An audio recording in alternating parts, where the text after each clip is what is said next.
Նախ ուզում եմ կարճ արձագանքեմ, հետո հարցս։ Ինչ վերաբերում է պարգևավճարներին, հետևյալ առաջարկը ունեմ։ Ես առաջարկում եմ յուրաքանչյուրին քաղաքացիական պայմանագիր կուսակցությունից հրավիրում եմ այն պարգևավճարները, որ մենք ստացել ենք,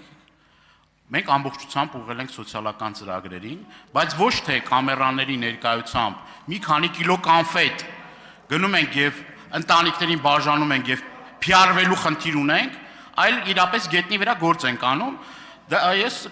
կրկնում եմ, ինչ ասում եմ, հիմնավոր եմ ասում, ոչ թե ձեր նման պարոն Փաշինյան, մերկապարանոց հայտարարություններ եք անում ծառայող փող ստանալու։ Միգուցե դա սեփական փորձից եք ասում։ Ես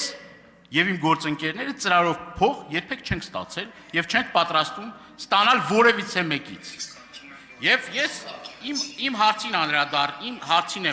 հարցն եմ ուզում ձեզ ուղղել։ Ես կարծում եմ, որ եկեղեցին եւ պետությունը անջատեն եւ պետությունը չպետք է խառնվի եկեղեցու գործերին։ Պարոն Փաշինյան, սա ձեր հայտարարությունն է եկեղեցու հետ կապված։ Դուք հետևյալ հայտարարություն եք անում, որ պետությունն ու եկեղեցին անջատեն։ Բայց անմիջապես դրանից հետո, չգիտեմ, ամիսներ կամ տարիներ հետո դուք հրավիրում եք ձեր ամառանոց կարգալույց հոգևորականների, ստորագրում եք մի փաստաթուղթ, որտեղ գրված է ձեր անուն-ազգանունը եւ վարչապետ Նիկոլ Փաշինյան։ Ուղիղ խառնվելով եկեղեցու ներքին գործերին, որը սահմանադրության 17-րդ եւ 18-րդ հոդված գոյություն ունի, եւ 17 եւ 18-րդ հոդվածները հստակ ամրագրում է այն դրույթը, որի մասին ես խոսեցի։ Դուք ուղիղ միջամտություն եք իրականացրել եկեղեցու ներքին գործերին, որը որ օրենքի խախտում է։ Շնորհակալություն, հարցին կպատասխանի։ Նման ձեր վերջացնեմ խոսքս, նման օրինախախտմամբ եք պատկերացնում հայ առաքելական Սուրբ եկեղեցու բարենալը։ Ասում եք մերկապարանոց, համել բան եք ասում, որ իրոք մերկապարանոց է, այդ մարդիկ կարգալույց չեն։ Բա։ Տեսակ ինչ է։ Շնորհակալ եմ հարցի համար, պարոն Դանիելյան, եթե նախկինում իմ ասած հայտարարությունները ամբողջական մեջ բերեք, դրա ունի շարունակություն, որ եկեղեցին էլ չպետք է խառնվի պետության գործերին։ Հիմա մենք իմանում ենք, այդ թվում բարենորոգման օրակարգի միացած հոգևորականներից, որ խորանները դարձվել են հակապետական գործունեության հարթակներ եւ այս դեպքում մի հատ էլ նախընտրական քարոզչություն են անում, մի հատ էլ որոշում են թե առաջիկա ընտրություններում ինչ գործունեություն պետքա ծավալեն, բայց մենք չենք ենթադրել, որ եկեղեցուն պետքա ղեկավարվի KGB-ի գործակալների կողմից։ Այնտեղ որտեղ կա պետության անվտանգության շահը, պետությունը պետքա ռեակցիա տա։ Եվ էլ չեմ ասում, հետաքրքիր է։ Այն ժամանակ, որ ես ինչ որ մի բան ասել եմ, այդ ինչ որ մի բան նաև հասցեագրված ուղերձ է, չէ եղել։ Բայց իրանք չեն հիշում իմ ասածը։ Դա նաև ապացույցն է, որ ինչ մենք երազել ենք, որ զբաղվենք ինչ որ ձևով եկեղեցով, չենք երազել, հենց ընդհակառակը չենք երազել։ Ինչ է նշանակում կաթողից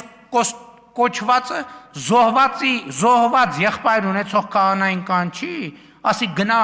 1000 ներողություն եմ, ասի գնա մորդ վերցրու, գնացեք կառավարության դեմը ցույց արեք։ Էսում պահված կա, էս դուրս պրծոկի պահված կա։ Ինչ կամ եկեղեցին, ձեր ասած մարդիկ ինչ կապ ունեն եկեղեցու հետ։ Եկեղեցին, եկեղեցու գլուխը մեր Տեր եւ Փրկիչ Հիսուս Քրիստոսն է, եկեղեցին ժողովրդով է եկեղեցին։ Այդ ձեր ասած մարդիկ են եկեղեցի, գնացեք մի հատ պատարակները Կիրակնորիա նայեք։ 3 հոգով պատարակներ են տեղի ունենում Հայաստանյան առաքելական Սուրբ եկեղեցուն համատարած տասնյակ տարիներով։ Դա ոչ մեկ ինչի անհանգստացնում։ Այսինքն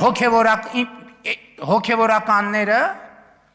առանձին բացառություններով վերցած, ովքեր կարեցել են համայնք ձևավորել, իսկ նրանք ովքեր կարեցել են համայնք ձևավորվել, հիմա հերթով կարգալույց են արվում, որտեղ ոնց ձեր շուրջ մարդ կա հավաքված։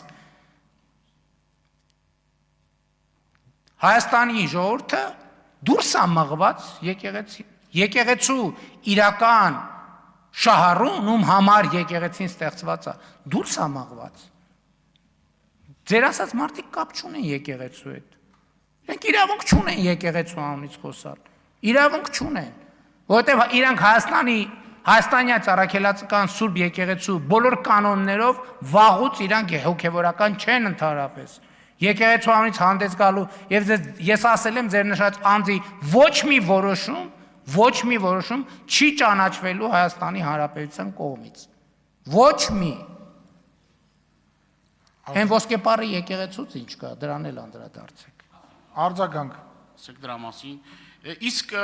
կարող եք մի հարցի անկեղծ պատասխանել, ակնկալում Ես բոլոր հարցերին անկեղծ եմ։ Իսկ ձեր շուրջը հավաքված տիրադավ եպիսկոպոսները ինչ կենսագրություն ունեն եւ նախկինում դուք մոռացել եք այն որակումները, որ տալիս եք այդ մարդկանց հասցեին։ Ես կարող եմ ձեզ տրամադրել բոլոր այն նյութերը, որոնք որ նախկինում դուք ասում եք այդ մարդկանց հասցեին։ Հիմա ձեր միջոցով են այդ մարդիկ բարենորոգվելու եւ բարեկարգվելու եւ ինչ վերաբերվում է նրան, որ եկեղեցիների ես բազմաթիվ պատարակների եմ մասնակցել եւ խնդիր չի ունեցել եկեղեցին։ Իսկ ձեր պարագայում դուք վարչական ռեսուրսի չարաշահմամբ դա շատ ակնհայտ է։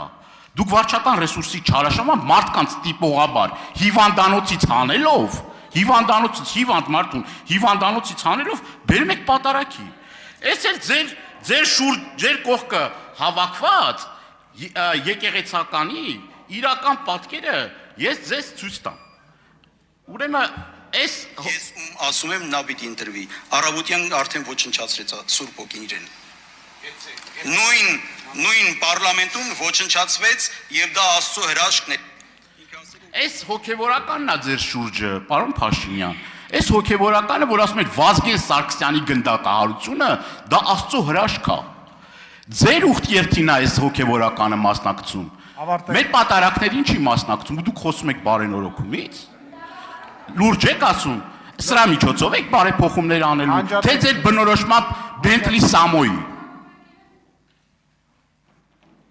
Տիրադավը ձեր տեր եւ փրկիչ Կտրիչ Ներսիսյանն է։ Սկսենք դրանից։ Երկրորդը այն մարդիկ, ովքեր բարենորոգման օրակարգին միանում են, այդ մարդիկ ընդունում են իրենց մեղքը այսօր այդ թվում ես այսօրվա վիճակի համար եւ ապաշխարությունը, մեղքերի թողությունը, մեղքերի քավությունը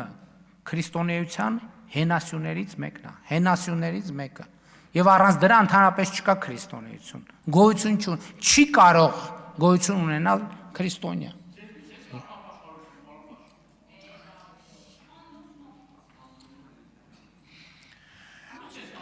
Լրություն լավ բան Դանիել, ինչի՞ եք խոսում։ Հայաստանյա Առաքելական Սուրբ եկեղեցու պատարակի կարգում կա մեղքերի թողության կարգ եւ նրանք ովքեր դրա կարիքը ունեն, անցնում են այդ մեղքերի թողության կարգի միջով, ենթադրում են, որ դուք եւ ձեր շրջապատը չունեք դրա կարիքը։ Ինչի կապակցությամբ ձեզ շնորհավորում